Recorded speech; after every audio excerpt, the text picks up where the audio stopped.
Hey everyone, and welcome to a very special edition of your Midday Love Break. This week we are doing something a little bit different, and I put a call out to all of my colleagues, my therapist friends, my helpers, my healers, and said, I want to do something special. Would you join me in being a part of it? And here's what we're doing this week. Today, I wanted to create a space for everyone to come and receive support, receive love, receive information, education in the aftermath of this horrific shooting that happened in Las Vegas on Sunday night. That, as far as we know, killed 58 people and wounded over 500. So I wanted to come in here and create a space for people to come in, get some support, get some love, get some information, feel held, and especially for those who can't get out to get some help. I'm looking over at my Facebook page. I want to make sure that I can see comments coming in if you guys have any questions or comments. So bear with me. I'm making sure that I can see that and I can be attentive to all of you. But just to start out, for those of you who don't know me, hi, good morning, good afternoon for most. I'm Robyn D'Angelo. I am a licensed marriage and family therapist here in Southern California in Laguna Hills, and I'm the founder of the Happy Couple Expert. And my mission is really simple. I want to help couples to create epic relationships by learning how to master the messiness of couplehood together. So I am a lover of love, so I do everything I can to not only spread love to others, but to teach people how to create it within their own lives. And a part of my mission for today was to really just kind of give some love. And then I thought, people probably need a little bit more than that right now. Let's get some education. Let's get some information out to people. So bear with me, you guys. I'm doing my best to bring you guys as much information as I can. I have some experts joining me today. I have my notes in front of me so I don't get too off track. And we're just gonna do this for as long as we can. I'm hoping to, I'm for sure going for about an hour, and we'll see if I need to go a little bit longer or not. So we have a couple of experts on today, and let me just share a little bit about, I'm gonna let them introduce themselves. I'm gonna bring them on live in a few moments, but I really just wanna first talk about, who this live feed is for. Who's the support for today? Hi Stephanie, hi Kate. You guys, all my experts are popping on. These are my experts. You're going to be hearing from them shortly, but I really just want to share with you guys, I'm a licensed marriage and family therapist here in California. As of right now, I can't mobilize and go to Vegas, which is my hometown, by the way. My hometown, you guys. So that's why this is really important to me. So I am also, I don't know if very many people even know this, I'm a certified grief counselor, so I know a lot about loss. However, I wanted to bring all of you, the experts in trauma, in disaster relief, in critical incident responding. So that's who you're going to be hearing from. Hi Jill. Jill's another one of our experts you guys will be hearing from in a little bit, so stay tuned. But getting back to who this is for, I've been hearing from a lot of people that, Robyn, I wasn't there. I don't know why I'm feeling these feelings. Maybe I can't stop crying. Hi, Mercedes. Maybe I'm angry as hell. Maybe I'm scared. How do I talk to my kids about this stuff? If you're feeling any of this, this is for you. You're in the right space. I've also been hearing, Robyn, this is really weird. I'm normally really in tune with emotions and what's going on in the world, and I want to be helpful, and I want to be of support, and I like to listen to people. I can't do it this time. For some reason, it's too hard, it's too heavy. I'm even hearing a sense of surprise and confusion from people that are saying, I don't feel anything, and that freaks me out. I'm hearing from people that said, I know people that were hurt. I know people that were there, and I haven't talked to them because I don't know what to say to them.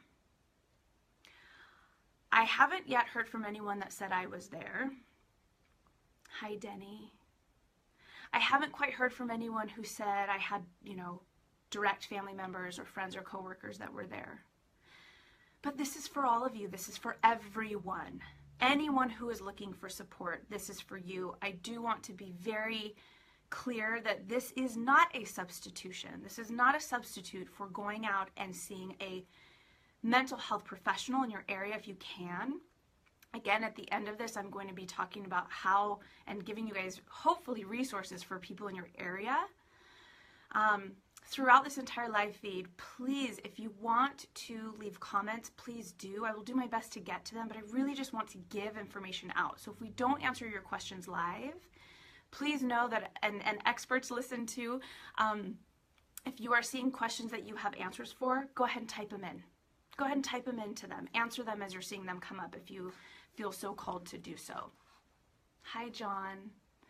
Oh, all of our experts are popping on. I'm just feeling so blessed. And as I put my hand here, I just want to share, I have my rose quartz on. This is a stone that is supposed to represent unconditional love. I thought it was very appropriate to be wearing this close to my heart today, as I just bring so much love and support to all of you guys. Okay, I'm just looking over my notes. Before I bring on my first expert, again, I just want to remind you, everyone who's listening, watching, joining me, whether you're live or you're joining later, I want you to hear this loud and clear. You matter. Everything about you, how you're feeling, how you're thinking, it matters. And we care. So, be ready to receive right now. Get a pen out if you need to take notes. This will be here. This will be on my website later if you want to refer back to it or share it. But as you're listening, and if you want to tag anyone or share this with people, please do. This is going to be great today. So, looking over my notes, I am going to see if I can bring Stephanie on. Let's see. All right, Stephanie, I'm going to ask you to go live with me. And let's wait a minute for Stephanie to pop in here. Hello. Hi, Stephanie. Thank you so much for being here. You're welcome, and thank you for doing this.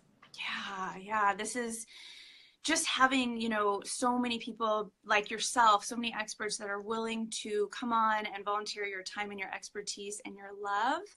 I just want to thank you from the entirety of my heart for being here and doing this. You're welcome. My pleasure. So I have, just a couple questions. First and foremost, though, I would love for you to just kind of introduce yourself, share where you're at, kind of your expertise, and just kind of anything else that kind of pops up for you, and then we'll dive into a few questions if that's okay. Sure. Well, I'm a licensed marriage and family therapist in Los Angeles, and I have a private practice here. And dealing with trauma is an area that I feel really passionate about. Part of the reason is because I have a son that's just about to graduate from the police academy. So it's kind of close to my heart. And I know what he deals with on a daily basis, the people he comes in contact and what he experiences. So I feel like I really want to support that. Thank you. So I've done the critical incident stress management training through Cedars-Sinai. With Gary Brown, who's an amazing therapist as well. And then I also did a year-long trauma certification at a psychoanalytic institute that I belong to. So you know your stuff. I'm so happy to have you here. Thank you.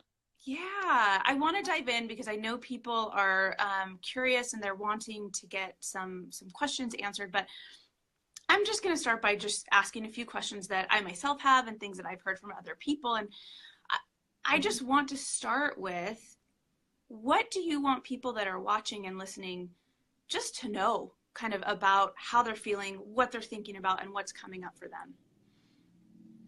Well, I think the biggest thing is that trauma is really unpredictable. It can touch on past experiences we've had or bring up things that we've experienced ourselves before. So there's no way to predict exactly how it's going to affect you. And I loved what you said about it's just because you weren't there doesn't mean it doesn't have an impact, because these kind of tragedies touch on our general sense of safety and well-being, and this idea that we're not always in control, that things can be out of control and there's nothing we can do about it. But what we can do after is actively and be really aware of how it's affecting us. So just noticing that you can have a range of emotions that bounce all over the place. You can feel like you're okay and then something reminds you of it. And, even for me, I've just been walking around doing my day-to-day stuff, but with a real heaviness attached to it. And I tend to be someone that watches the news a lot, and I kind of heard about all of this right as it was happening. And I have to really check in with myself and say, you need a break. Don't go back to this right now, or take a walk or do something to clear your mind of it. So being aware of that and kind of how you're dealing with it and how it's affecting you. And I appreciate too the piece of notice what's happening for you while you're tuning in and you're keeping yourself educated. I think that's important. At the same time, do you need a break? And don't feel guilty if you need to step away to take care of you, right? Because I know some people are like, I don't want to miss something. I feel irresponsible if I'm not kind of right on top of it. So that reminder of getting away and that it's okay to do that, I really appreciate that. Mm-hmm. And it's funny you said that. I was looking at, I have this little thing. I always keep these little quotes, and the one I had for today is it's really resonating as you were talking about this. And it just says, it's not what happens to you, it's what you do before, during, and after it. And that really just resonated with what you're saying, is it's how you respond to it, right? And to kind of how you're taking care of yourself. But Stephanie, maybe you can touch on that a little bit more about how should people be taking care of themselves? What are some things they should be staying away from? What are your thoughts on that? Mm-hmm. Well, it also depends on, for people that were there, that it's really important to get immediate care and support around that, because a trauma like that really knocks your body all out of sync. Your nervous system's out of sync with your emotional self, and your body's, got physical things it's dealing with. So it's kind of all out of sync. So one of the first goals, if you experience something traumatic, is to kind of reintegrate all of that. And the way to do that is to talk about it. And a lot of people that have been through trauma will talk about the same thing in the same moment over and over and over. And some people try to dissuade them from doing that, thinking that they're re-traumatizing themselves. But it's actually an important part of the healing process, because we're so desperate to make sense of something that you just can't make sense of. So that's one part of it.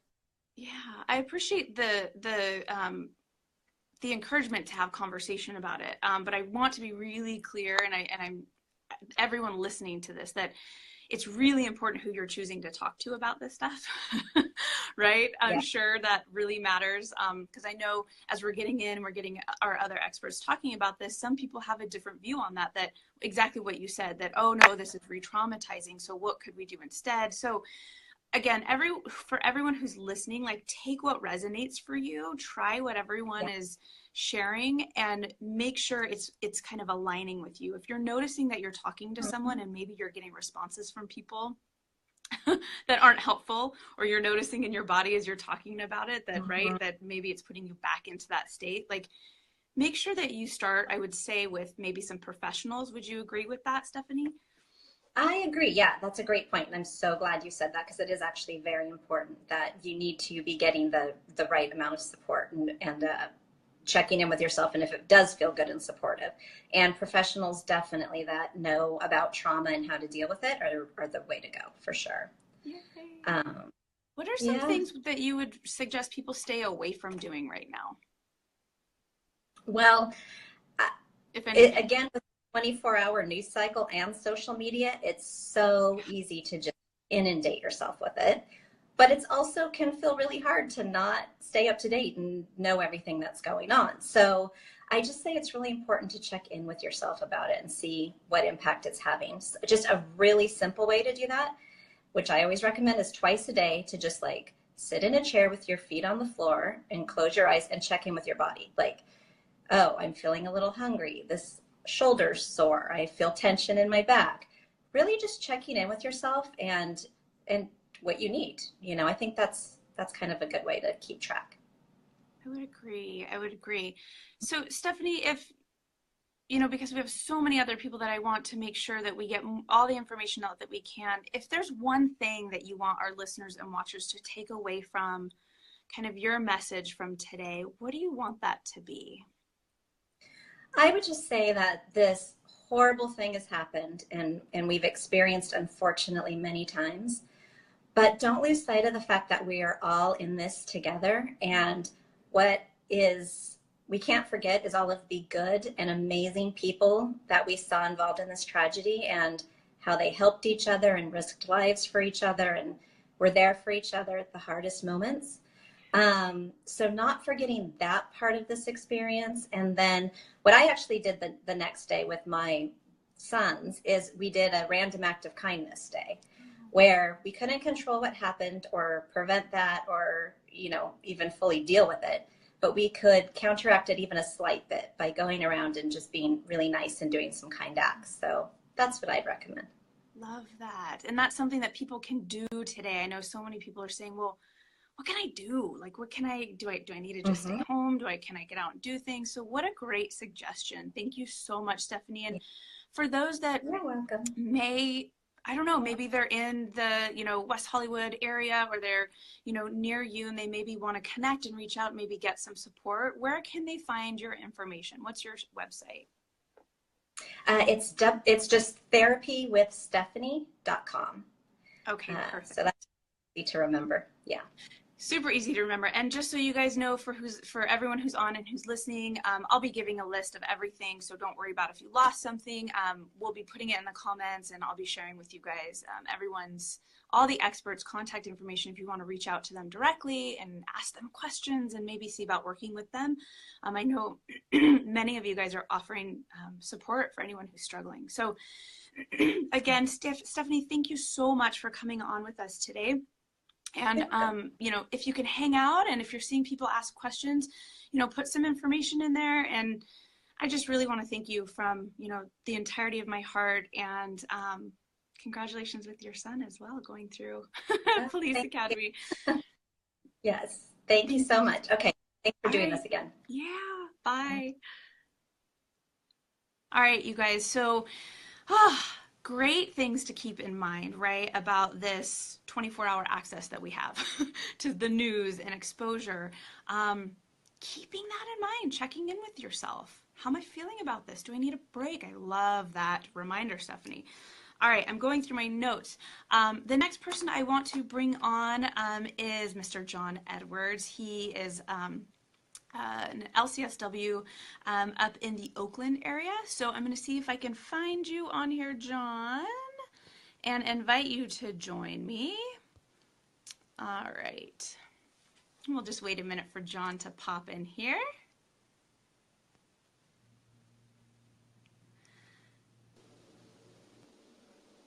Hey. Hey, Robyn. So happy to see you here with us today. How are you doing on this afternoon? I'm doing all right. I'm doing all right. Good, thank you. And before we kind of dive in, I'm going to ask you to just share a little bit about you, where you're at, and then we'll get into some questions. Sure. So as your introduction said, I'm a licensed clinical social worker. My office is in the Pill Hill section of Oakland. And as Pill Hill suggests, there are a lot of doctors' offices and hospitals, hence the name. And I have a full-time private practice here where I see people with anxiety, depression, eating disorders, addictions, and I'm a certified Gottman Method couples therapist. And for all my people that know me being the big Gottman geek I am, I just really look to John. He's someone that, the expertise in the area, I'm in awe of. John, share a little bit too. Thank you. Yeah, of course. Share a little bit too about kind of your background when it comes to like the critical incidents and you know why why you stepped up and said, yes, Robyn, like I'd love to be a part of this. Um, so my response is probably a little bit non-traditional in some ways. So I try to be, I have this my own person, it's my own personal burden. So I always try to be a voice of color in these kinds of situations because I think there are some unique things that don't always necessarily get represented from the point of view of a person of color, not just the black person, but just people of color, brown and black people. And also I'm a gay man, so also sometimes from that perspective as well. And so oftentimes in these kinds of tragedies, except for when, it's very specific, like the Pulse nightclub shooting was very specific, we often don't see people of color and their stories on the media, and we often also don't see LGBT couples stories covered unless one goes specifically to, like an Ebony magazine or like a Queer Nation magazine or something like that. And so as a person who I did my critical incident stress debriefing training back in 2004. So you probably can guess how old I am. But it was a long time ago. And the training was a little bit different back then. It's since evolved and sort of been refined. And then I also did a training called threat level assessment. So at one point in my life, I worked for a community mental health government agency in British Columbia in Canada. And so I was one of the people that had received training to sort of assess because I worked in a conduct disorder team. So sort of assess the kids that came to school with knives, and on the rare occasion, because the sort of the view of guns is very different in Canada than it is here in the US. And so on occasion, very rare, a kid would have access to a firearm and bring it to school. And so that's one of the other trainings that I did, is to sort of help figure out, is this person an actual threat, potential threat? And technology is not always on our side. Let's see if we can get John, my expert, back on this line. We're probably going to have some people popping back in. So I'm going to give it a few minutes and see what we can do. Oh, goodness. Kristen Kelly is with us. She will be on live in just a moment as well. I'm going to wait for more people to pop on. So I'm wondering if there's so many people getting on here that it's like jamming up the system, which is a good thing because I want to get you guys as much information as I can. I'm just kind of checking out. Oh, hi, Kristen. I'm kind of checking out what's going on over here on my Facebook page. So we're going to wait and see for John to pop back in here. And Kristen, super excited to have Kristen with us as well, you guys. Kristen is actually located in New York. A lot of the people that reached out to me were on the West Coast, kind of where I'm at. So it's good to know I have people kind of all over the place. Yes, we're back. Thanks, Stacy. This has been crazy. Got to do what we can do with technology, right? So, hi, Kate. We're kind of waiting for people to come back. I have a feeling this might happen a few times just because we have so many people that were interested in getting this information. So, I'm just going to wait a minute. And just let everyone know who's popping in. I'm going to do my best to get as much information out to you guys as possible. And let's see if I can see who all is here. Jax is here. Hey, Jax, Kate, Stacy. I am waiting for John to hop back in. So for now, I think what I'm going to do is, Kristen, I'm going to have you join me. So I'm going to request you to go live with me in just a minute, and then I'll have John come back on in a moment. I'm inviting you. Just need to accept that invitation. Hi. Hey, hi, Kristen. Welcome, welcome. Thank you so much for being available to do this with us.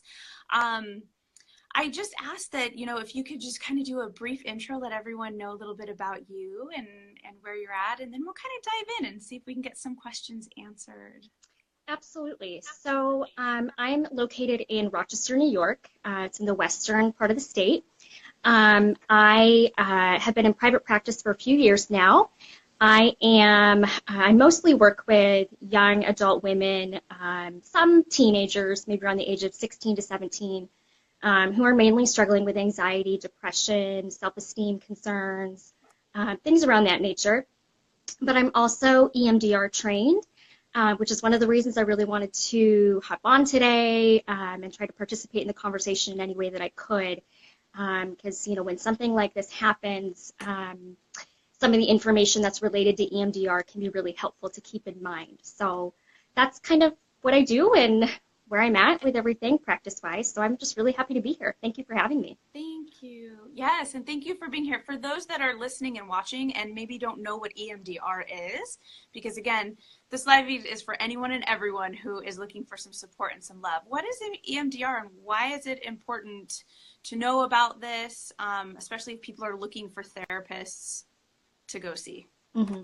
So EMDR stands for eye movement desensitization and reprocessing, kind of big, funky, jargony type of name, but it's really, it is kind of technical, I guess you could say, but it really just boils down to a therapy approach that can be really helpful for anyone who has experienced anything that's significant or traumatic in their life. So EMDR, we know through research, is really, really helpful and effective for anyone who is dealing with PTSD in particular. And that's really been kind of one of the main mental health issues that EMDR has been known for. But it can really help with a variety of mental health struggles. So, with an event like what's happened in Las Vegas a couple days ago, just the way that we do EMDR and the protocol and the way it works, it's really about helping people reprocess and deal with sensitive, powerful, traumatic information that maybe has been affecting them in a negative way or has been creating a lot of distress for any amount of time, really helping to reprocess that information in a much healthier and adaptive way to hopefully minimize any emotional distress they may be feeling. Which I'm sure a lot of people are feeling that emotional stress right now. So for anyone who's listening and they might be thinking like, oh my gosh, now do I have PTSD because of what I experienced? What does this mean? Like, can you shed a little bit of light on that for, helping people to make sense out of how they're feeling and what they're experiencing? Absolutely. So I guess before I start, I think one thing just to mention is that I think it's totally normal to kind of go there to that place when something like this happens for any one of us to think, oh my gosh, well, I'm feeling agitated or I'm angry and I'm upset. What does that mean? Do I have this issue or that issue? Or, do I need to go and meet with a therapist? So I think first of all, just validating that and recognizing that as kind of a normal response, because I'm sure a lot of people are thinking that or may think about that down the line. With respect to PTSD specifically, PTSD is something that, there are specific symptoms, if you will, that a person who meets criteria for PTSD will experience. And usually, in order to meet criteria, I hope not to try to get too technical for you, but in order for someone to really be given that name or that diagnosis of PTSD, a certain criteria has to be met, and someone has had to be dealing with certain symptoms for a certain period of time. So with what's happened in Vegas a couple days ago, I wouldn't necessarily say yet that, okay, someone might be experiencing PTSD right now. However, down the line, as the weeks and months continue, if someone is continuing to feel agitated and anxious, if they find themselves, particularly for anyone who was right there, right in the event while it was happening, if they find themselves kind of going back to it a lot, thinking about it a lot, if you feel easily agitated Hypervigilant is a word we use a lot. If you start to notice those things, and if you're noticing that those things are lasting for a longer amount of time, then you might say, okay, well, I don't know, but this may be something to talk with someone about, just to see, what's going on and how I can better handle what I'm feeling. Love that. Thank you. So, because I know a lot of people might be getting freaked out about, is this PTSD? And if it is, what do I do? And just even having it's almost like a second wave of panic of, okay, gosh, now what? Now what does this mean about me? I lived through this, or I experienced this, and I saw this and witnessed this or heard about it. But now I don't even know what to do with this, and how do I name it? So I'm really glad that you were able to make that clear for, our audience listening. For those that might be wondering, what now? What do I do? What do I do with all these feelings? What do I do with these thoughts? What do I do if I'm feeling numb? What do you recommend? Where do they go with this stuff, Kristen? Yeah. It's a really, at least in my opinion, I think a kind of a tough question to answer, because the response is going to be different for each and every one of us. We all handle emotional difficulties in our life differently. What I recommend is, starting with those things that are already helpful for you. If you have outlets that already help you when you're feeling stressed or anxious, or you just kind of don't know what to do if you're feeling lost, if you already have some things in your life that you normally go to, I would say start there. And it can be anything, as long as it's healthy. I always say that, as long as it's healthy, start there. If you're a music person, a music lover, and you play an instrument, tap into that. If it's reading books, if it's, kind of any of those day-to-day things that you might already be doing to take care of yourself, definitely tap into those things even more and allow yourself the time to process what you're feeling. I think another thing, too, that's important to remember, especially because I'm EMDR focused right now, but we're not only necessarily feeling, these kind of emotions that we usually say kind of happen, in our heart center, if you will. We can feel things and experience things throughout our entire bodies. So you may also feel or experience something physical, that physical tension. You mentioned, Robyn, panic. That can be a very physical and visceral experience. So while you're using some of these strategies and some of the outlets you may already be using in your life, I would say just notice what you're experiencing, validate that, recognize it, give it space, and try to remind yourself that it's okay to experience whatever you may be feeling, because we're all going through something. Even though it's going to be different for all of us, we're all going through something. So I think I so appreciate that. No, really, I just want to share with everyone too that, even those of us that are the professionals and we experience this stuff too. I know for myself, just yesterday, I didn't have a whole busy day of seeing clients, you guys. Like, I had a couple clients. I was able to really be, present, but I noticed at the end of my workday, which was an early day, I felt exhausted. And that, Kristen, that's not me. I'm a runner. I hike, I'm very active. And I thought, gosh, am I getting sick? Oh, I must just be getting sick. And I reached out to a colleague, and he said, and Ken, if he's on here, thank you. He was like, this is normal. Look at what we're going through. I'm like, oh my gosh. So you're right. Taking that time to go, wait a minute, my body is responding to something in a way that is not normal for me. Right. And now what can I do with that? How can I give it space? And I did. I just watched TV all night, which is, again, unlike me, but I needed to just sit. So I appreciate you encouraging people to kind of take a look and be aware of what's happening in their bodies, that it's not just thoughts and feelings all the time, that it's physical too. And Kristen, if I want to make sure that I get to our other experts, but if there's anything that you want our audience to take away from your message today, what do you want that to be?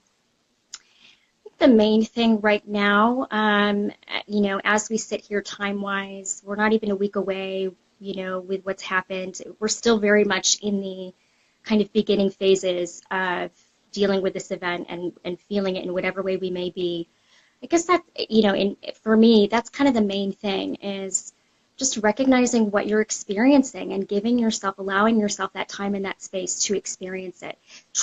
Do your best, and I understand it can be difficult, do your best to leave out any judgment or expectation about how you should be feeling. If you feel like you shouldn't be feeling something you're experiencing, or no, I should feel differently, or it's been this amount of time, I shouldn't be dealing with this anymore. Those kinds of things. Just try to leave out any judgment or expectation, and just allow yourself to go through this process in whatever way you're going to go through it. It's all different for each and every one of us, and the time length and time frame is going to be different, and there's no right or wrong. So I think oh my gosh, so many good nuggets. Yes, thank you, thank you. So I'm hearing be kind and gentle with ourselves as we go through this, and just drop the judgment. There's no right or wrong way to do this, right? There's no timeline. I know so many people are like, when am I not going to feel this way? When can I expect? I know a lot of high achieving people that are like, okay, this is great, but when can I expect to not feel this way anymore? Mm-hmm. And I love to hear you say there's no timeline. There's no timeline. So, yeah. So Kristen, where can people find out about you if they want to work with you? I know that you are in New York and Rochester. What's your website? Where can people get your information? So you can contact me. My website is www.kkellycounseling.com. And my email address is the same, just at gmail.com. So kkellycounseling@gmail.com.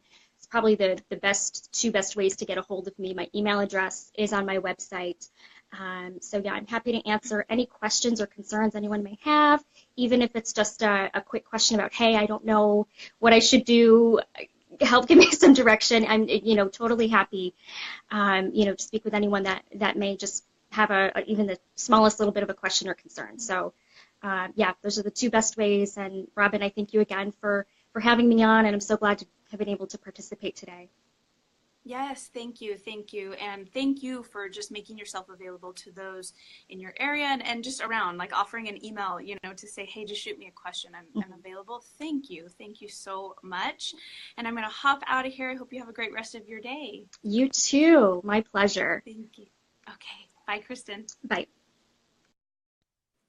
All right, you guys, I hope that was really helpful. I think it's so important to realize that our bodies actually experience things just as much as our brains do, as our emotions and feelings do, and to not be super surprised if all of a sudden you're noticing yourself, like I did, feeling overly exhausted. And you guys, I mean physically, I felt like I had I'd run a full marathon. I don't know, it was crazy.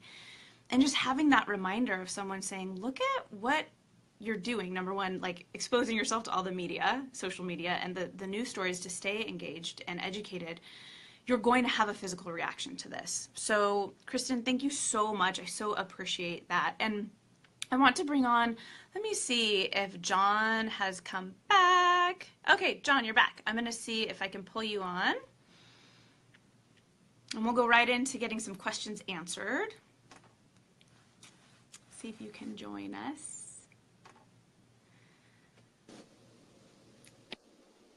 Yay, we're back. Hey, I have no idea what happened. It just no worries. I think it was on my end actually or something, but we have so many people who want to find out information. So thank you for being back on here. Sure. I kind of want to open it up to you. And if for anyone who wants to know a little bit more about John, you can go to the other video. I'm going to put this all together. We'll have his contact information. I want to dive right in. What do you want people to know about what they're experiencing? What do you want to share with people to create this space of love and just information and support? Well, I think, one of the biggest things, one of the things that I do is I'm also contracted with this organization called R3 Continuum.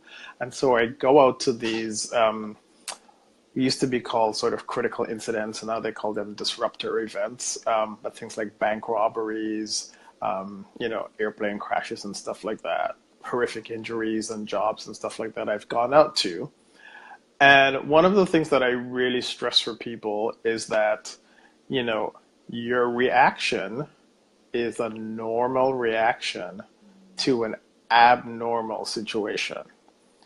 And because lots of times people feel because they're having all, nightmares or they can't sleep, or as, some of the other folks have said, and they go, what's wrong with me? And so I say to people, well, there's actually nothing wrong with you. This is what happens when we experience, extremely negative or traumatic events or a system. And I like to go, not just here and not just from here down, but it's the whole thing. It's a whole system. So our system is trying to help us out and trying to right us. And I think, as you said earlier, we're trying to make sense of something. So these are all normal reactions to an abnormal situation. I once went out to after a bank robbery, and one of the people said to me, well, I work in a bank, so I should expect that it's going to be robbed. And I said, well, no. You work in a bank, and what you expect is people are going to come put money in the bank and ask for a check and take it out. You don't expect that you're going to be robbed, even though it's a bank. Yes, bad things happen, but nobody goes to work thinking, oh, well, I'm going to get robbed today, or I'm going to go to a concert and somebody's going to, start shooting. I mean, that's not normal. And so I think that's probably the biggest thing that I think I'd like folks to know, that, the reactions, the thoughts, the feelings, the numbness, the confusion, those are all that's what happens when we have these type of experiences. Right. So for those that are listening and watching and thinking, okay, John, that's coming up, that's fine right now, I get it. What can I expect in the days and the weeks and the months ahead of me? Is this going to go away? Is this going to change? Like, how can you kind of prepare some people? Well, what I say to folks is that, it takes time, and it also depends on what you do with your time. Mm-hmm. And so one of the things I tell folks, you don't really want to go trying to start changing up your entire life because of this. You want to really try to maintain as regular of a routine as possible. And so one of the things that comes up is about alcohol use. And so people will say, should I drink? Should I not drink? And I say, look, if you normally have a glass of wine 2 nights out of the week with your dinner, have a glass of wine 2 nights out of the week with your dinner. On Monday night, you may have had 2 glasses instead of 1, but, that's okay. If you had 14 glasses of wine instead of 1, then perhaps that's something to pay attention to. And I personally try to give people some timelines. So I sort of say things like, 4 to 6 weeks, the intensity should begin to go down. Okay. Like, not go away, but go down. Maybe you're not thinking about it every single moment. Maybe you're not thinking, oh, is somebody going to shoot me today? Or, is something bad? But the intensity in which one is experiencing, like right now, Wednesday, 3 days after, is good, should start to go down. And then I tell people, then you're looking at like 6 months to a year before this stuff actually sort of is processed in our system. And so sometimes we use language that's perhaps, I think, a little confusing for people. But, we have to sort of make sense and go through. And this is why we think and we have dreams and we talk to our friends and our relatives. This is our way of helping our system sort of metabolize, make sense of all of the energy and information that we've absorbed over the last few days. It can be difficult. The other piece is that, some folks have already been traumatized, right? So some folks were traumatized by, the Pulse nightclub shooting. Some folks were traumatized. There was attacks in France. There's attack in Edmonton, and so you sort of, already starting out a little bit primed for feeling perhaps a little bit worse than your neighbor. So the other thing I tell people, it's not a good idea to come to compare, because invariably what we do is we compare up. Oh, that person is doing well. Why am I not doing well?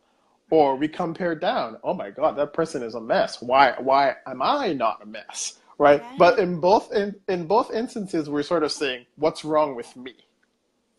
And so we really just want to try to, as you know, as other people have said, you want to try to chill. But if you've had extra exposure to traumatic events, or you're working through traumatic events with your therapist, or you don't have a therapist and you sort of, floundering around, perhaps it might be a little bit more challenging for you than, someone else who may not have been exposed to traumatic events. And we all have our tolerances, right? I mean, some people can sprint. I used to run when I was much younger, right? So I could do a 100-meter dash in, 12.5 seconds.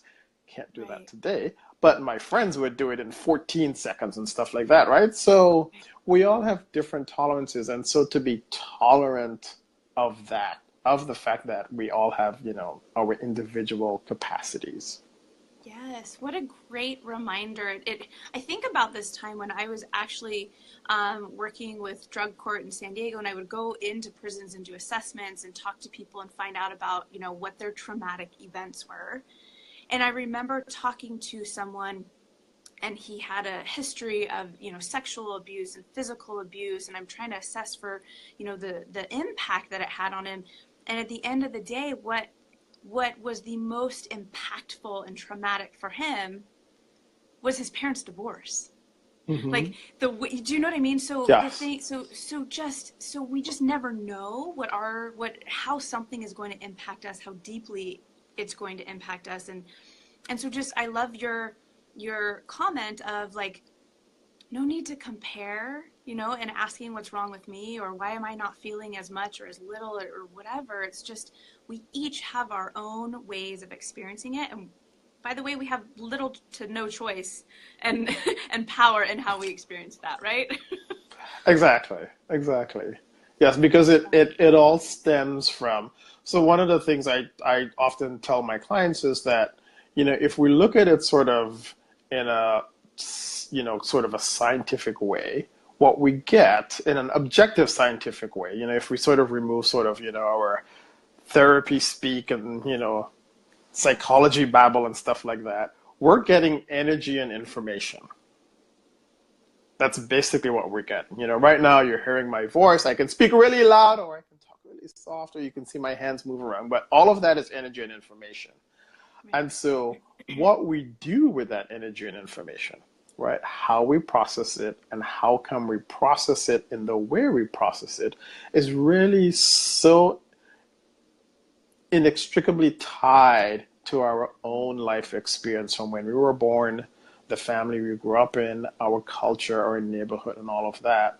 And so, you can't really, punish yourself, although some people might try, but you can't really punish yourself for the family you were born into or the neighborhood that you were born into. What you can try to do is understand historically how this makes you who you are, and then perhaps just try to do it a little differently with no judgment, kindness, generosity. And if you have a hard time and you tend to isolate when these things happen, then perhaps do you have that one friend that you can count on and call? Maybe just calling them and saying, hey, look, I'm just having a hard time with this Vegas thing, or I'm just having a hard time. The other piece is that sometimes people can also feel guilty because they're not having as much of a reaction about the Vegas thing because they got something going on in their own life, their own divorce, their own dog is sick or cat is sick or something. And then sometimes people can start feeling guilty. Well, oh my gosh, everybody's talking about Vegas. Why am I not talking about Vegas if my cat is sick? Again, without judgment and without, and just give yourself some kindness and some generosity around that. I love that. And I'm hearing a theme in what everyone is sharing about. And I wrote it down, like kindness, tenderness, and how can we find those opportunities to grant ourselves a little bit of grace, to grant ourselves a little bit of love and tenderness. And Oh, I just want to thank you so much, John, for being here with us today. You've given so much valuable information in a very short amount of time. I appreciate your time. And if Sure. someone, and if someone wants to work with you, what's your website and where can they reach out and contact you? So my website is westcoastpsychotherapy.com. I'm on the West Coast. Psychotherapy.com. So Pretty easy. West Coast, yes. Westcoastpsychotherapy.com. And my email address is john@westcoastpsychotherapy.com. So it's pretty easy to remember. Or the other thing I sometimes like to tell people, I am almost like that guy that ran for president. My name is John Edwards, but I'm not him, and that's not my baby. Trust me. So I love it. I love it. And you guys listening and watching, I'm gonna put all the information for John in the comments and in another place where everyone can just access. Again, John, I just want to thank you from my heart yes, to yours. it was my pleasure to be here, and thank you so much for organizing. Yes, thank you, John. Have a great rest of your day. All right, you too. I'm gonna stick around. Oh, okay, great. Hang out. Sure. Bye. All right, people, I hope you guys are feeling supported and loved. And oh, my husband's here. Hi, Brandon. This is awesome, you guys. We have so many great experts that are sharing their expertise. I'm hoping you guys are taking these nuggets. I'm hoping that you are taking notes if you need to. I hope you're sharing this with people. This is information, you guys, by the way. If you're not used to going to a therapist or talking with someone about your feelings and learning about this stuff, like, this is really rich information and support, so I hope you are finding it helpful. Oh my goodness, so I'm scrolling through comments and just making sure I can see who's here. Let's see, I'm gonna see if Stacy's back. Stacy, if you want to jump on with us today and see if you are available, I'm gonna invite you to join us. Let's see if Stacy's coming on in. Hi, Stacy. Hey, can you hear me? I can totally hear you. This is awesome. Okay, good. Thank you so much for being here with us today. I didn't even do an intro, so tell everyone where you at, what do you do, and why did you want to do this today with us? Sure. I'm Stacy Steinmiller. I'm a licensed clinical social worker in Rochester, New York, and I have a private practice named Authentic Self Counseling, and I specialize in working with trauma. I do a lot of complex trauma, more so than single event or recent trauma, but I do some of that. I do EMDR, like Kristen was saying earlier. And so things like the Vegas thing would be more recent event trauma. So yeah, that's what I do. So yeah, no, thank you. I'm glad to have you here with us. And, you know, I know you've been kind of hanging out and watching some of the things that the other experts are saying. So I kind of want to open this up to you and just ask, you know, for those that are watching and tuning in, and they don't even know, they're just kind of at a place of loss, not sure what to do. What are some things that you can just share with them today and kind of helping them through this? Yeah, so I think a lot of people said a lot of the stuff already. So Sure. Just working with feeling our feelings is really difficult, especially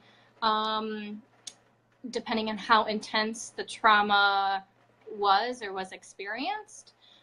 So it's important to know kind of our capacity and where that window is in which we feel comfortable feeling and when we're outside of that window. So if we're in that window, it's important to allow ourselves to feel the feelings. If we're having a really hard time tolerating it, we go outside of the window, and that's when some coping strategies, calming, relaxation, distraction, doing things you enjoy are really helpful to bring you back into the window. I have a question for you. So it's a lot of that. Yeah, can you clarify, like, what if someone's like, how do I know if I'm not tolerating this? Like, what does it look like if someone can't tolerate what's happening? What are some examples of that? So what I do a lot with my clients is I engage them in a relaxation exercise, and see if they can tolerate being calm. I know that sounds really weird, because people are like, why can't I tolerate being calm? And because when we're calm and things are quiet, that's when this starts going. So it's, yeah, so sometimes sadness will come up, or it's usually sadness. That's often what I see. And so that's kind of showing how we're suppressing that sadness, and it's only coming up when calm. If you're feeling like you can't relax without getting sad, that's when I move more to easier distractions, or things that immerse yourself, your brain, your senses into whatever you're doing, so that you can, I guess, move through that. Would that be kind of like giving yourself like a healthy distraction to kind of pull you out of that? Yeah, and I'm not big on distractions, but if the feelings are so intense of being tolerated, it's better to distract yourself rather than get to a point where you're not functioning. And especially if you're not in therapy, that's really risky to do. So I do this very slowly and up and down with my clients of working on increasing the window of tolerance for emotion and going back into it. So it's just like this up and down until your window is stretched to a point that we can tolerate. And John was saying earlier about trauma. Like our reactions are normal. It's the trauma that's abnormal. Yeah. And I really liked how he outlined it. Joel said something, I think we make an error by always focusing on relaxation and emotional expression over positive action. Yeah, and I think if you don't have a whole bunch of trauma history or going through trauma, it's probably more tolerable, but the more trauma that has happened, the harder that is. Yeah. So Stacey, for someone who might be sitting here watching this going, I want to call into work tomorrow, but I don't know if I should. I don't know if I can get out of bed tomorrow, but do I just make myself, like, how would you talk to that person? What are just some advice to give to someone who's like, I don't know what to do with this? Yeah, it's big stuff. So I appreciate you saying that. Yes, it is. Yeah. So I would probably, if someone was saying that to me, I would help them see how they're thinking so much into the future and worrying, and they're operating out of a place of anxiety versus being in that moment. So I would probably encourage more mindfulness or meditation like techniques, such as I'm noticing the thought that I'm not sure if I should go to work. I'm noticing that I'm worried I'm not going to be able to get through the day. I'm noticing that I feel I should be able to get through the day. And just by saying that I'm noticing in front of everything helps bring you back a little bit, and it feels a little more objective. And then when you do that, then I'd be curious as to how you're feeling once you step into the I'm noticing. I like that. It's almost like it takes a little bit of the power out of the anxiety piece, and it kind of puts us back in this, whether it's perceived or real, like sense of control. Yeah, like, exactly. Hey, I got this. I think I can do this. Yep. And that's what anxiety is. It's trying to take control over things that we can't take control of, and that this will give us actual control because we are in control of ourselves right now. But when we start thinking about the future, we don't have control. So of course you're going to be anxious. And again, that's a normal response. If you're trying to take control over something you can't, that's just not possible. Right. And that's really uncomfortable to feel that I don't have control. So understanding what the function of the anxiety is. The anxiety is trying to take control and take us away from feelings of helplessness. And Yeah, and it's just, so that's why we grow the window, so we can feel the helplessness, sit in the helplessness, and then we move through the emotion, and then we don't need to control for it anymore. Love that. And to me, that says it no longer has a power to paralyze you. Yes. Right? Because then all of a sudden, if we can move through it, we're then able to make decisions. Like, oh, okay, I can make a decision if I'm what to do next, not to just to sit or to feel paralyzed by it. Oh, Stacy, I love that. So, and just looking at time, I want to make sure to get some more people on here, but if there's one thing you want people taken away from your message today, what is that? It's you're normal. And I think that's kind of been said. So if you're thinking, what's wrong with me? Why am I feeling this way? Know that you're normal and that we are human beings and we have feelings, and it's a part of us. And if you don't like that, I get it. You don't like it. It doesn't feel good that you have feelings, but it's a part of being human and it's normal. Totally. Oh, and it's like, and sometimes that sucks. Like, let's just, it does. Sometimes it sucks.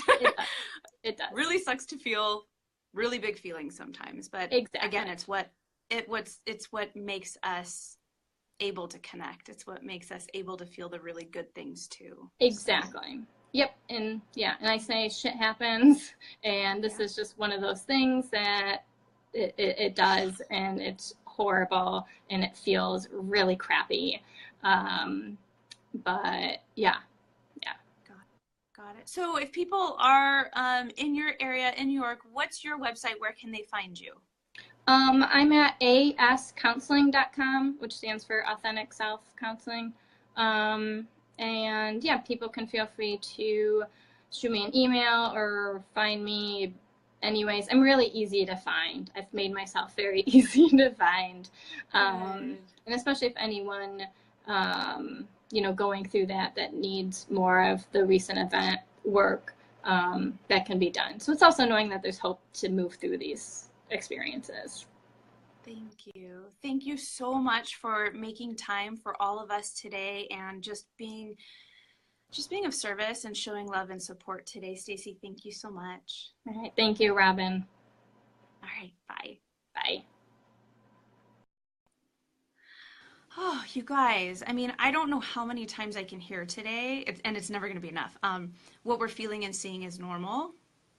What's coming up for us and how we're responding, this is normal. It feels like shit sometimes, but that's okay. Because at the end of the day, it is indeed what makes us human. Being able to feel these things enables us to connect deeper with people. So let me keep going. Let me see who else is here. Lots of our experts are on. I'm so grateful for everyone who has been joining us today. Let's see. I want to see if Kate is still here. Kate, I want to bring you on. And I have some questions for you today, Kate. Uh-oh. Maybe she's not here today. Uh-oh, says that we can't go live with her. She may not be here anymore. This is going a lot longer than I think I told a bunch of my experts, but they've been so kind to show up. Let me see if Denny's here. Oh, okay, can't go live with her. So let's see. Let's see if I can grab anyone else. So for right now, you guys, what I want to do is I want to just share, because I had a couple of my experts who weren't able to make it today, and I said, share with me. What is something that I can share with those who may be tuning in? What is it that I can share, if our experts are too busy or they have gotten, had to go away because we're taking too long. Okay, Denny, let me see. She's sending me messages saying she's here.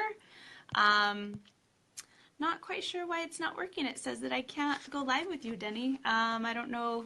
It's not showing a little video mark. Technology has not been on my side 100% today, so bear with us today, guys.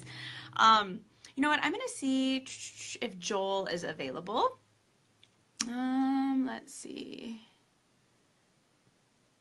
Joel, I'm inviting you to come join us.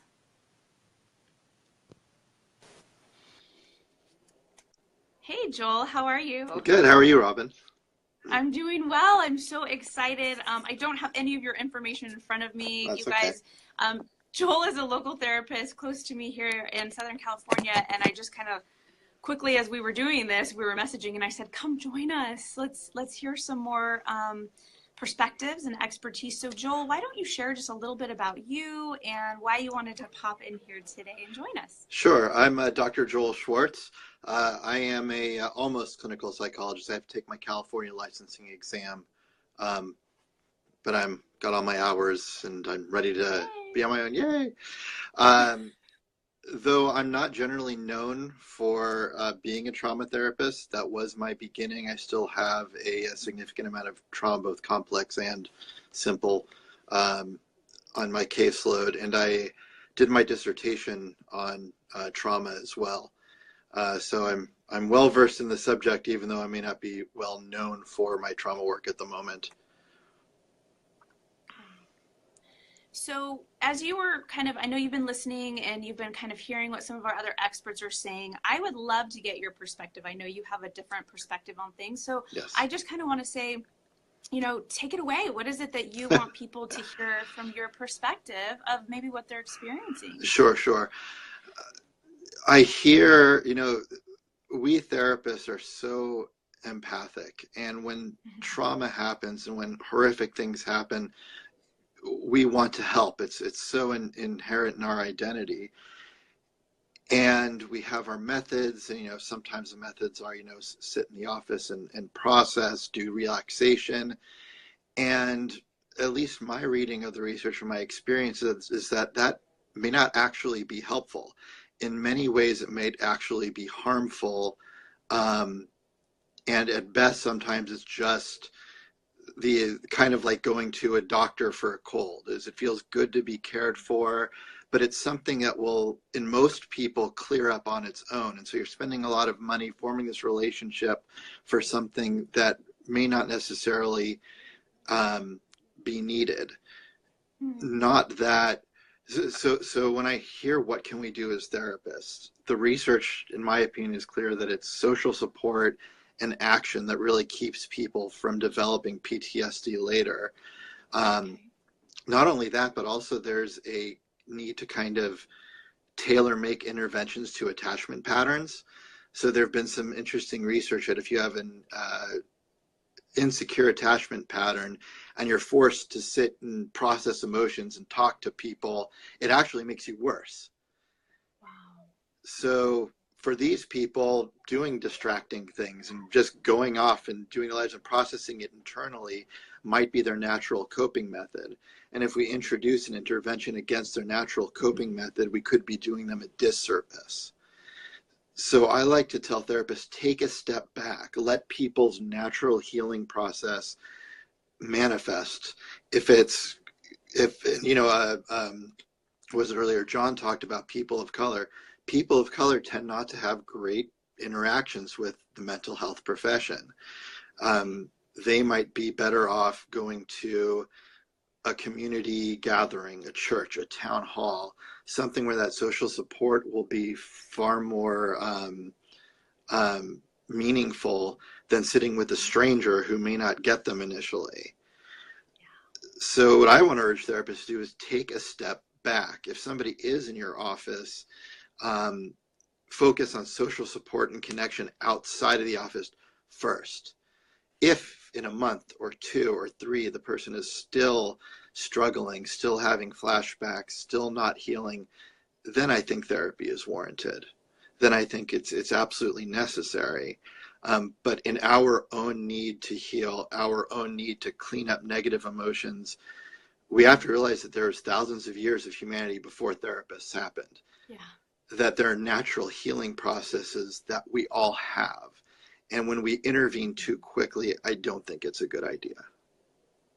I really appreciate that. I feel like it's kind of highlighting this important fact that we are pretty good self-healers. That when given the space and the opportunity and the confidence that we actually can. Yes. Healing forces, right?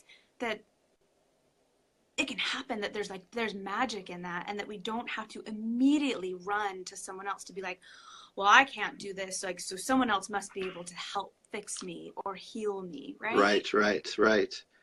And, you know, I want to highlight again that not only that, but also we kind of have and I know you're a Gottman person, and Gottman's great, but there's this like almost this hegemony of secure attachment. We have to realize that insecure attachment is an evolutionarily selected strategy for dealing with emotions. And if we really want to meet people where they're at, we have to tailor make our interventions for the way they naturally process.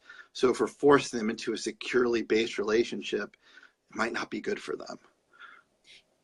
Joel, for people that might be listening and they're like, what is this secure attachment, insecure? Can you give like the Cliff's Notes version of what that is to someone listening?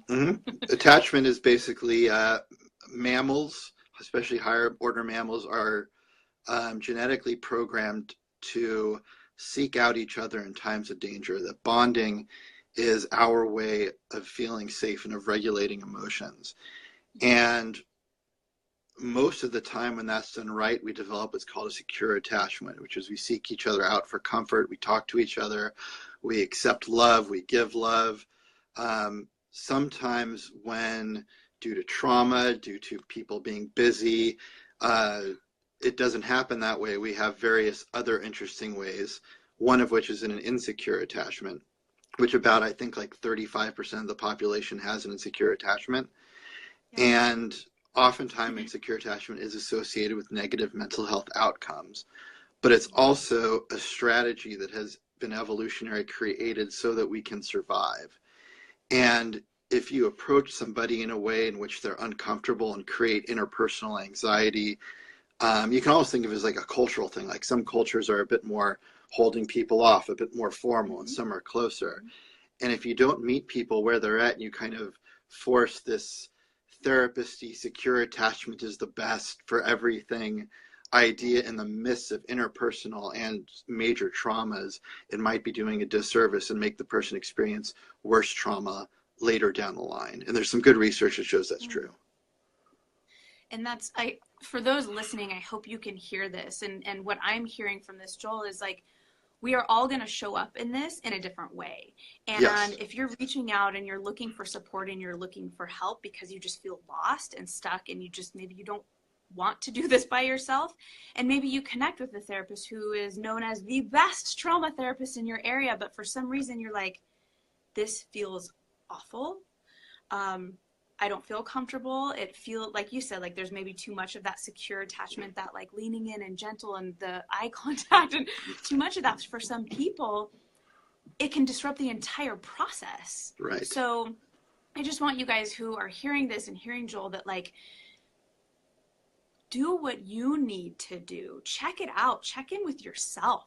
Like if that doesn't feel like you're moving towards something that is healing and feels not necessarily good, but safe, or constructive or productive, check out someone else, right, Joel? Like, or check out another modality. Check this out. Don't ever feel like you're stuck. Or don't go to therapy yet. Or don't go to therapy yet. That's what I mean. Like, check out, like, where am I at with this? Yeah. So you're never stuck. I just want people to hear that. You're never stuck. So Joel, if anyone, again, because I just kind of grabbed you and had you hop on here, if people listening take away one thing from your message, what do you want that one thing to be? For non-therapists watching, honor your process. It might be different than the main cultural narrative. For therapists watching, take a step back.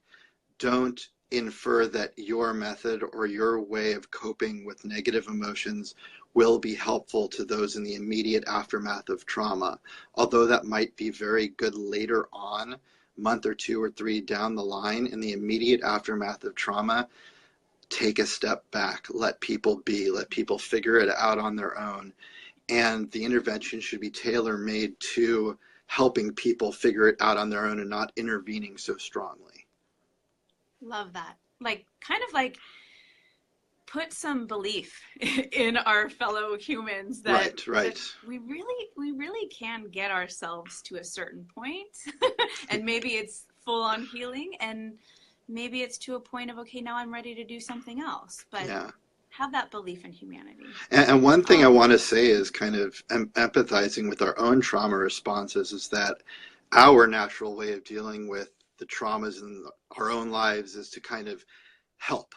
We're helpers by nature, and that's our method. And so when somebody like me is saying, don't help, it can be I'm not saying don't help, but that might be the message that's heard. It can be really threatening to our own worldview and what we do to comfort ourselves.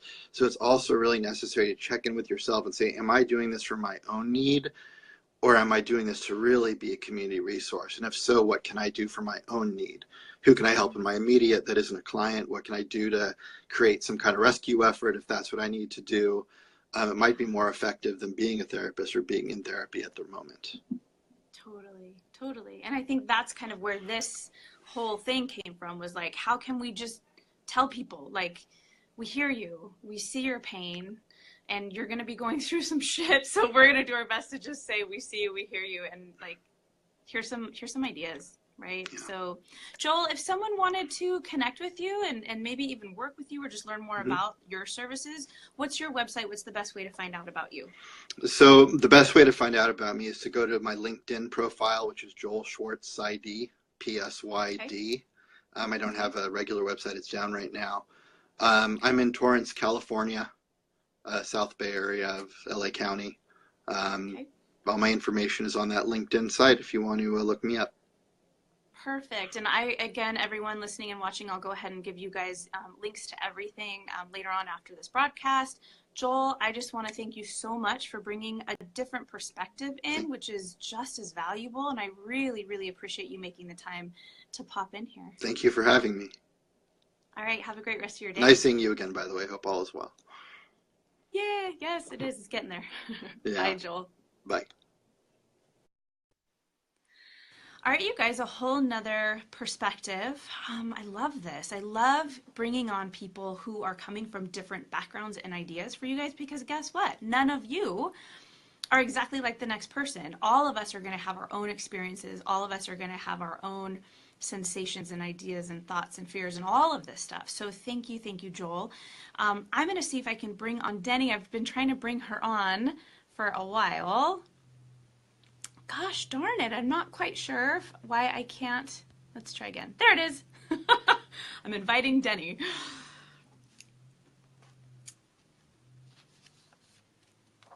Let's see if she comes in. It says that it's inviting her.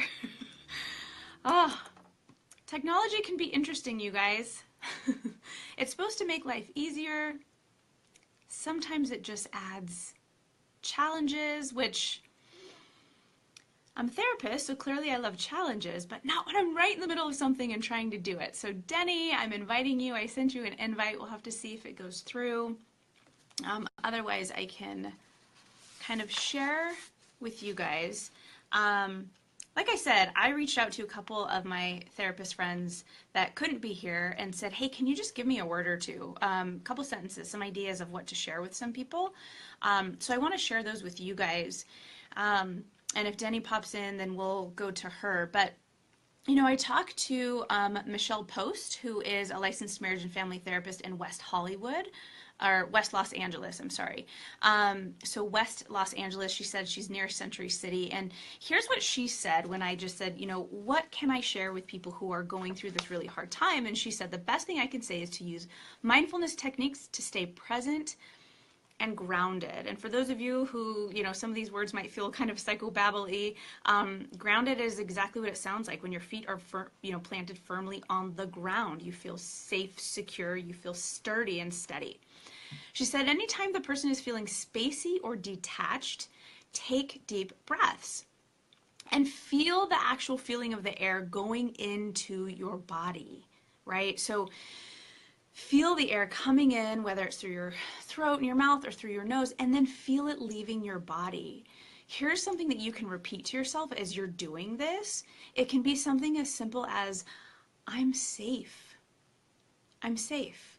Something I've done with my clients too is remind yourself of where you're at. I'm safe. I'm in my living room. I'm surrounded by people who matter. I'm surrounded by people who love me. and just giving yourself that space.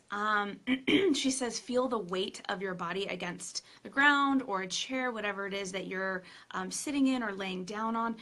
Here's another thing, and I love this idea that Michelle Post shares with us, and it's give your brain a bit of a distraction when things start to feel too overwhelming. So this is something I've taught my clients to do as well. So what you can do is you can look around you and you can say, I'm going to name 5 things that I see that are red. Pick a color. It forces you to be in the moment. You can't be anxious, worrying about, going to the store when you're in the moment. Okay, when you're in the moment going, oh, okay, things that are red. Okay, that stop sign I can see out my window. I can see brake lights of the cars. I see a red car right there. You have to be in the present moment. You can't fake that. So, and she said, definitely get some professional support if you feel like you need it. So that's Michelle Post. You can reach her at www.michelle-post.com. Again, she's in West Los Angeles near Century City. And she can be reached at 310-927-5611. Let's see if I can bring someone on. I'm reaching out and seeing if this works. One more time. Hooray! Thank you for your... Denny is here. Everyone's probably like, oh, finally, it's the infamous Denny. I've been trying to get you on here. Sorry. No, technology has not been on my side today, so I'm just glad that you are here with us. Denny, share with people, give people a brief intro as to who you are and why I've asked you to be here. Sure. Yeah, thank you. So I am a licensed professional counselor. However, I don't practice. I have been licensed for a long time, and I worked with placing kids, troubled kids in treatment programs for many years. And I became very interested in trauma and how it impacts people and how they function, et cetera. And a couple of years ago, got trained in brain spotting, which is a neurobiological technique that came from EMDR. And I did not want to practice brain spotting because it wasn't something that was appropriate for many reasons. And so I became very interested in wanting to spread the word on brain spotting and other techniques that are used to heal trauma. So I have a trauma referrals consulting practice, and I'm in Southern California in Orange County. However, I can help people around the country find qualified and vetted clinicians. So a lot of times people are just they hit a wall. They don't know, they don't have a comfort level with moving forward with trauma-based treatment. It's very difficult to do a lot of times, and especially with the circumstances that we have at the moment with the Vegas shooting. So I just want to help people and direct them to finding quality trauma-based treatment and to work with somebody who can help them heal and process through the trauma. I so appreciate that, because this is something that I know people, especially in the Las Vegas area, I know that they are probably looking for this specifically. But again, it's like Joel was talking about, and like I've said too, that like just because you weren't there doesn't mean that you're not experiencing this stuff. And maybe it's re-experiencing a trauma from the past. Maybe, you know what I mean? Maybe it's vicarious trauma through just witnessing everything that you're watching on the news and hearing the gunshots, and I mean everything that can really impact our bodies.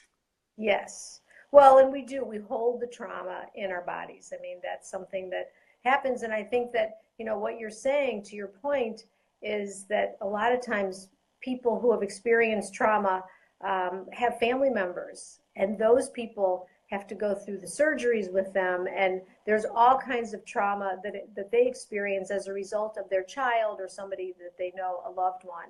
So the trauma doesn't just stop with the person. And I just want to thank you for doing this. I should have started there, and the experts you had on have been phenomenal. And I loved hearing all of the different, the information that was shared is very valuable. So, particularly a lot of what Joel said really resonated with the information that I've learned over time. And so, just, it's not necessarily the best to just, run into therapy and try to bring this information up, because it can be upsetting, and it can not necessarily be beneficial. So yeah, I think and everybody's different. There's a resiliency factor, and people all process this information. But, I actually texted some people, and I've been in touch with some people over the last 48 hours, just once I heard that you were doing this. And the consensus is with a lot of the trauma specialists is really, it's not necessarily bad to just allow people to function in their daily life and see how they process the trauma and see what changes, because inevitably they will feel differently from day to day as they go through this. So yeah, that's so true. And Denny, something that I've been meaning to ask everyone, and it just kind of keeps slipping my mind, and I don't know if this is something that you can speak to or not, but I'm just going to throw it out there, and I'm totally putting you on the spot for parents that are out there, because I keep hearing, like, I'm not sure how to talk to my kids about this. Do I talk to my kids? Do I just let them hear about it on the news? Do I make sure to just shield them from all news? I mean, what are your thoughts on this? What would you say to parents watching this? That's a great question. I think it really will depend on the relationship the parents have with their child. I don't necessarily think that watching it with most of these kids are not kids. They're young adults and beyond. So they, I don't think that anybody would really benefit from, I don't know, I shouldn't say anybody, but kind of watching all this information that's on the news is probably not the best idea. And I do think that, a lot of the therapists basically said, do things that you normally do. So if parents normally take their kids out for lunch and they watch television together, or, they do things, family-oriented things, do the things that you've been doing all along, and try to enjoy the moment and to notice what's going on. I don't necessarily think bringing it up is the best approach, unless the child or the person who's been impacted chooses to. And that's something that I've heard from a lot of my colleagues just offline that I've been talking to them about, which is very much the consensus of, your kids are probably going to hear things. They're probably going to hear things at school. They're going to hear other kids. Like, I think it's important for them to experience it naturally, just like they would, hearing other things. But be ready to answer questions. Be ready to say, I'm not sure why someone would do something like that.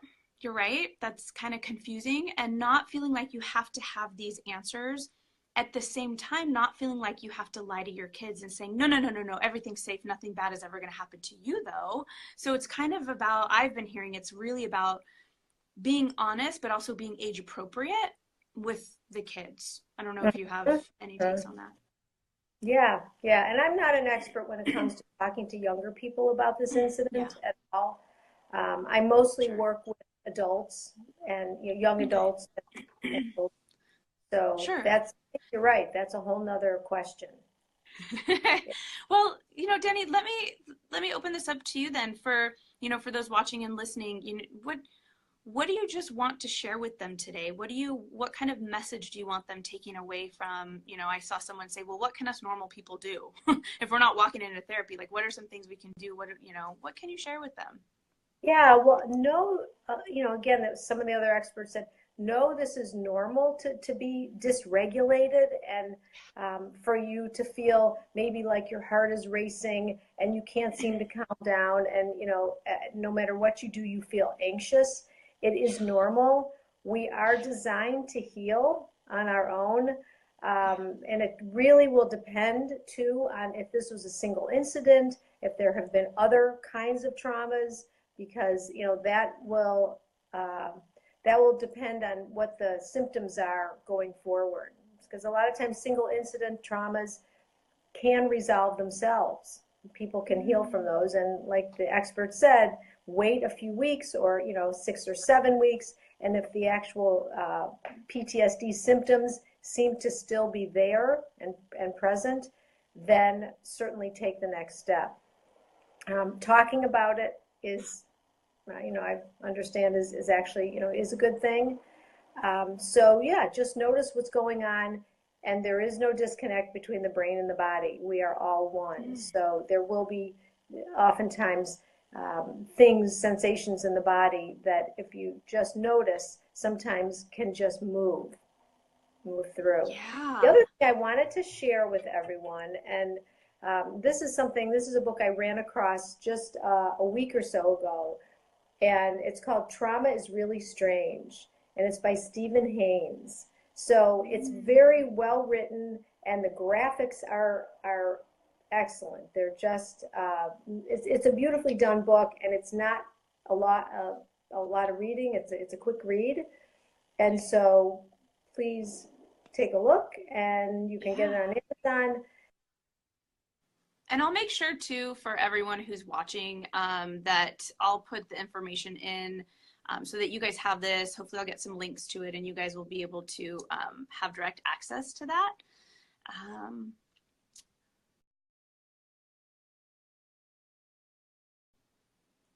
Darn it, Denny, I think we lost you. But so here's what I want to do, you guys, because we're kind of getting to the end of our time together. Denny, first of all, if you're watching still, thank you so much. You guys, I will have all of Denny's information for you guys, but I'll just tell you right now, since she is offering to be able to help people find licensed therapists, people that can help you in your area. You can go to her website, which is www.traumareferrals.com. But what I'm going to do, you guys, is I'm going to give you a form that you can fill out that to get you started working with her. So keep an eye on that. I will give you that link momentarily after our live broadcast, and it will be an intake form so that you guys can start working together. And but check her information out for now, traumareferrals.com, and then the book that she just shared, Trauma is Really Strange. I will put a link to that as well. So real quick, you guys, we are at about an hour and a half. If you're just joining me, welcome. Go back. There's another video, since we had some technical difficulties, that has a lot of great information as well. So something I wanted to share with you guys real quick before we go, or one last information from an expert that I reached out to that I really respect. He is, oh gosh, where is he located at? I didn't even put his location. I want to say maybe Los Angeles, I believe. He's Dr. Gary Brown. He's amazing, you guys. He's absolutely amazing. You can check out his website at Dr. Gary Brown, which is drgarybrown.therapy.com. And I just want to share some things that he kind of sent an email to me and said, you know what, share this with your watchers and your listeners. So he said, here are some assumptions that generally hold true for someone who has experienced a trauma, either directly, so you were there, or if you're experiencing it vicariously, like I said, maybe like for me, I'm from Las Vegas, so I have all these emotional ties, and I used to work at Mandalay Bay for many years while I was getting my undergraduate degree, my bachelor's degree. So this really hit home for me. So some of the things he talked about for you guys to keep in mind is this, that the closer you are to the actual incident or to people who were there, the greater likelihood that you will be impacted, right? Something that Joel was talking about earlier is like, what's your natural response to this? Give yourself a little bit of time to just kind of see what's coming up. How are you moving through it? And there's a higher probability of you feeling deeply impacted and probably having more of those PTSD symptoms the closer you are to the actual incident. He talked about let's see, that, keep the idea, you guys have heard this, a couple people have already talked about this. Any response that you're having is a normal response to an abnormal situation. So keeping that in mind, Dr. Gary Brown calls it like assuming the normality response. This is normal. Remind yourself of this. What I'm feeling and what I'm thinking, like, this is normal. Do I like it? No. Is this really hard and confusing and all these other things? It is. So let's see. He also mentioned that assuming to keep in mind that if you were there, please know that your immediate response to something like this may be delayed, right? Joel and a couple of the other experts did talk about that, like, there could be a couple weeks that go by and you're not feeling or experiencing really intense symptoms, and then all of a sudden you're having nightmares after 2 months. You know, you heard someone once say hypervigilant. You're feeling like on edge, you're always tense, you're not feeling safe, you're scared a lot. You're questioning, you're always scanning for danger. Maybe this comes 3 months down the line. Something to keep in mind. An exposure like this can absolutely impact the way you show up to work, at school, at home, and other social situations. And it can impact your ability to cope. So just, again, I'm just really trying to normalize this for you guys. So, Dr. Gary Brown talks about that there's data that supports that people have a much better chance of recovering kind of normalcy and normal functioning of daily life when 2 criteria are met. And I'm going to share those with you guys. He said that if you have a good quality support of resources that are available to help you navigate through this. So again, Joel and Denny talking about the importance of community, that maybe it's not a therapist right now, but do you have maybe a congregation, a church? Do you have a social circle? Do you have a friend, even if it's one good friend that you guys can talk about this with? So having that is the first criteria. And then the secondly is, let's see what else. That you're open to receiving support. Who would have thought that you are open to receiving love and support and information like this, like those of you who showed up today because you wanted to get this information? So being open to it, seeking out, how can I feel supported? How can I process this? How can I learn more about it? Rather than really isolating and going inside and closing up and saying, you know what, I'm just going to pull myself up by my bootstraps. I gotta go to work, gotta get paid. My bills don't stop just because I'm having a hard time. You can still go to work, still show up for your kids, and at the same time have a hard time, talk to people about it. Matter of fact, if you aren't getting the support, if you aren't making sure you're taking care of yourself or allowing others to care for you, whether it's just showing up to a live feed like this, whether it's showing up to a support group, picking up the phone and calling a friend, making an appointment with a therapist, whatever you want to call it, if you're not doing that, I can guarantee you one thing. Your functionality will suffer. Your productivity at work will suffer. Your ability to focus will suffer. Your ability to show up for your partners, your spouse, your kids, your friends, your in-laws, like everything. Like when we're not taking care of ourselves, everything is impacted. Everything suffers. And I don't say that to scare you. I say that to empower you. To empower you. You guys, I had so many experts that I wanted to bring on. I clearly went over our typical 30 minutes. I went over the 1 hour I told them. Some of them I didn't get on. If this has been helpful, I want to hear from you guys. I'm going to go back through because I wasn't able to even answer any of the questions and see if there's questions that I can answer later on today. I may do another one of these if you guys think this is helpful, and if there's a call to action for it. If people are asking for more, I will do another one of these with more experts answering more questions, because it is of the utmost importance to me that you guys are supported, that we are all supported, that we, in the face of tragedy and in the face of horrific, horrendous events like this, that we remember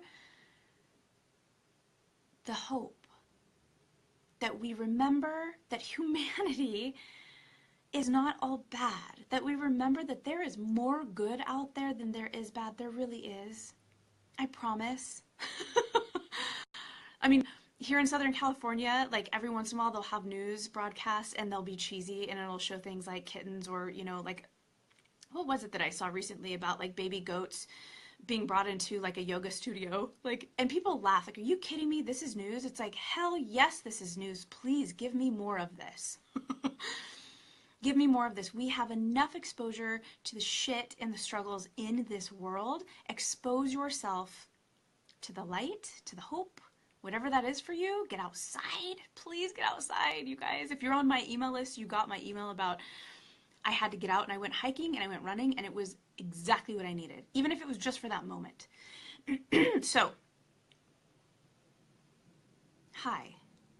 I'm just really moved by how many of the experts showed up today and spoke from their hearts, spoke clinically, shared with you what you can do, what you can look out for, how to take care of yourselves, because that is what matters right now, how to take care of one another. I'm so grateful for every single one of the experts that showed up today. Thank you. And I'm grateful for this community that allows me to come in and support you guys. That you are here to receive, and you receive lovingly, and you receive with an open heart. So if this has been helpful, I encourage you to share it. I know it was at a time that a lot of people couldn't make. I may be doing another one of these. I will clearly make another announcement. But again, for those of you who don't know me, I'm Robyn D'Angelo, licensed marriage and family therapist here in Southern California, in Laguna Hills, California, and the founder of the Happy Couple Expert. And while my mission in life is to not only teach people how to love better and receive love better, but it's how to really truly create their own epic relationships by mastering the messiness of couplehood. And today, our midday love break was a little bit different, and it was to support those who are struggling in the aftermath of the Las Vegas massacre, the mass shooting. I am from Las Vegas. It's home to me. It hit really hard when I saw those videos and heard the news. And while I can't mobilize to go provide my clinical support in Nevada, because I'm licensed here in California, I can do this. I can bring you information, education, and love. I want you guys to feel this. From my heart to yours, as a human to human, not therapist to client, from a human to another human, please know I see you. I hear your pain. I feel it. It's not going to go away because it's not on the news anymore. For me, like, I know it's there, and I want to support you. So I'm going to do my best to get some information out to you guys. If you have questions about who you can go see in your area, please leave a message on this. Please comment on this broadcast. Tell me where you're at. Give me a zip code or the city or whatever, and I will do my best to hook you up with some resources. Also, remember, Denny is kind enough at the traumareferrals.com. She is offering to help out free of charge, you guys. Amazing. To help you guys find licensed professionals to help you through this. So, again, so much love, you guys. If you want more information on me, how to work with me, getting some more information, head over to thehappycoupleexpert.com. That's my website. I have a free download for everyone who shows up, and I just wish you all so much love during this time when we can feel overwhelmed by sorrow. I encourage you to tap into the parts of you that love, and just connect with people around you. So I gotta go. Big love to all of you guys. Mwah. And I can't wait to see you guys again. Bye.